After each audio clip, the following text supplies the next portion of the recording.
ಗಡಿ ಭಾಗವಾಗಿರ್ತಕ್ಕಂಥ ಮಹಾರಾಷ್ಟ್ರ ಹಾಗೂ ಕರ್ನಾಟಕ ಭಾಗದಲ್ಲಿರ್ತಕ್ಕಂಥ ಒಂದು ಸುಪ್ರಸಿದ್ಧ ಜೈನ ಸಮುದಾಯದ ಮಠ ನಾಮಿನಿ ಮಠ. ಇಲ್ಲಿ ಕಳೆದ 40 ವರ್ಷಗಳಿಂದ ಒಂದು ಆನೆಯನ್ನು ಅವರು ಭಾವನಾತ್ಮಕ ಸಂಬಂಧಗಳನ್ನು ಇಟ್ಕೊಂಡು ಇವತ್ತು ಎದುರು ಕಲ್ಪಿಸಿಕೊಳ್ತಾ ಇದ್ರು. ಆದರೆ ಮೊನ್ನೆ ಯಾವುದೋ ಒಂದು ಏಜೆನ್ಸಿಯವರು ಬಂದು ಆನೆಯ ಪ್ರಕೃತಿ ಏನಿದೆ ಅನ್ನೋದ್ರ ಬಗ್ಗೆ ಚಿಂತನೆ ಮಾಡಿದಾಗ ಅದು ಸರಿ ಇದೆ ಅನ್ನುವಂಥ ಮಾಹಿತಿಯನ್ನು ಸಹಿತ ಕೊಟ್ಟಿದ್ರು.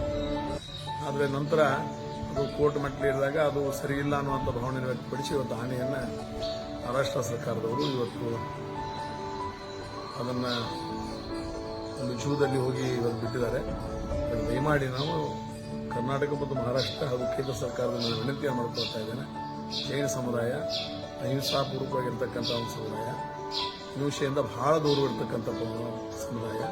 ಅದು ಕೇವಲ ಜೈನ ಸಮುದಾಯ ಇವತ್ತು ಮೂಢನಂಬಿಕೆಗಳಲ್ಲ, ಅವ್ರದ್ದು ಇರ್ತಕ್ಕಂಥ ಮೂಢನಂಬಿಕೆ ಮೇಲೆ ಬದುಕ್ತಾ ಇರತಕ್ಕಂಥ ಒಂದು ಸಮುದಾಯ. ಅದಕ್ಕೆ ದಯಮಾಡಿ ಲಕ್ಷಾಂತರ ಜನ ಇವತ್ತು ದೇಶದಲ್ಲಿ, ರಾಜ್ಯದಲ್ಲಿ, ಮಹಾರಾಷ್ಟ್ರ ಇರ್ಬೋದು, ದೇಶದಲ್ಲಿ ಲಕ್ಷಾಂತರ ಜನ ಜೈನ ಬಾಂಧವರಿದ್ದಾರೆ. ಅವರಿಗೆಲ್ಲ ಒಂದು ಭಾವನಾತ್ಮಕವಾಗಿರ್ತಕ್ಕಂಥ ಸಂಬಂಧ ಇದೆ. ಜೊತೆಗೆ ಆನೆನೂ ಒಂದು ಸಹಿತ ಒಬ್ಬರ ತೀರ್ಥಂಕರದ ಲಾಂಛನವಾಗಿದೆ. ಆ ನಿಟ್ಟಿನಲ್ಲಿ ಸರ್ಕಾರಗಳಿಗೆ ವಿನಂತಿಯನ್ನು ಮಾಡ್ತಾ ಇದ್ದೇನೆ.